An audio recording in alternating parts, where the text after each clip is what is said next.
วันนี้มาชวนทำเค้กกล้วยหอมรสช็อกโกแลตกันค่ะเพราะเอิญที่บ้านเหลือไข่อยู่ฟองเดียวค่ะแล้วกล้วยหอมอีก2 ใบเลยจัดมาเลยค่ะเค้กนุ่มๆแบบนี้เค้กกล้วยหอมรสช็อกโกแลตทุกคนเคยลองกันหรือยังบอกเลยว่านุ่มละมุนมากเลยลองทำกันดูนะคะวันนี้มาชวนทำเค้กกล้วยหอมนะคะแต่ว่าเป็นเค้กกล้วยหอมช็อกโกแลตนะจ๊ะสไตล์ฝรั่งนะคะแบบฝรั่งเลยไม่ใช่แบบไทยนะกล้วยค่ะ2 ใบใช้กล้วยน้ำว้าก็ได้ใช้กล้วยไข่อะไรก็ได้แล้วก็บี้ค่ะบี้จนเขา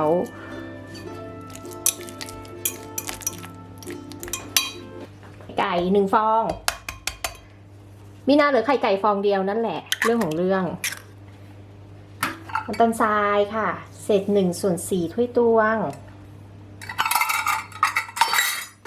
แล้วเราก็ปั่นนะคะปั่นให้น้ำตาลกล้วยแล้วก็ไข่เข้ากันปั่นให้เขาเข้ากันแบบนี้นะคะหรือว่าขึ้นฟูแบบนี้ใส่นมลงไปค่ะเศษ1/4 ถ้วยตวงนมรสจืดนี่แหละค่ะเนยละลาย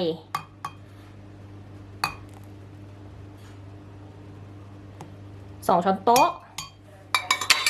น้ำมันพืชนะคะ1 ช้อนโต๊ะน้ำมันพืชจะช่วยทำให้ฟูนะใส่ลงไปผงโกโก้ค่ะ2 ช้อนโต๊ะแป้งเค้กหรือแป้งสาลีอเนกประสงค์ก็ได้1 ถ้วยตวงปั่น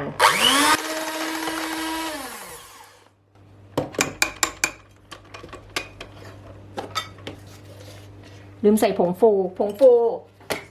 1 ช้อนโต๊ะ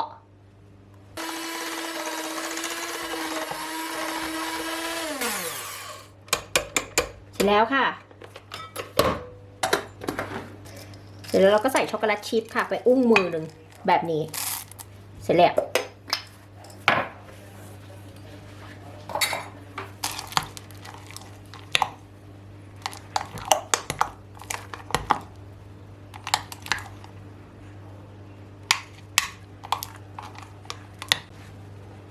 มีนาใช้พิมพ์ตัวนี้นะคะพิมพ์ตัวนี้เราจะทาเนยก่อน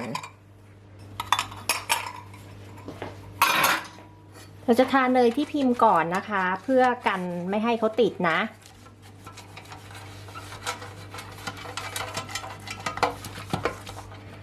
แบบนี้แล้วก็อุ่นเตาอบแล้วนะคะที่ไฟ160 องศาหรือ170 องศาก็ได้ไฟบนล่างไม่เปิดพัดลมนะคะตัวนี้มีนาจะให้หน้าเขาแตกนะเราก็อบค่ะอบไปจนเขาสุกนั่นแหละอยู่ที่ขนาดของพิมพ์นะคะใช้พิมพ์แบบไหนก็ได้จะใส่เป็นคัพเค้กก็ได้นี่นะคะเดี๋ยวเราเอาไปอบเลยนะคะที่ไฟ160 องศาไฟบนล่างไม่เปิดพัดลมมีนาจะให้หน้าเขาแตกด้วยเรื่องของเรื่องอะไปค่ะอบมาแล้วนะคะ35 นาทีค่ะเห็นไหมเอ่ยเท่านี้เองเราทิ้งไว้ให้เขาเย็นนะคะแล้วก็เดี๋ยวค่อยมาเอาออกจากพิมพ์กันนี่นะคะมีความนุ่มละมุนมากเลย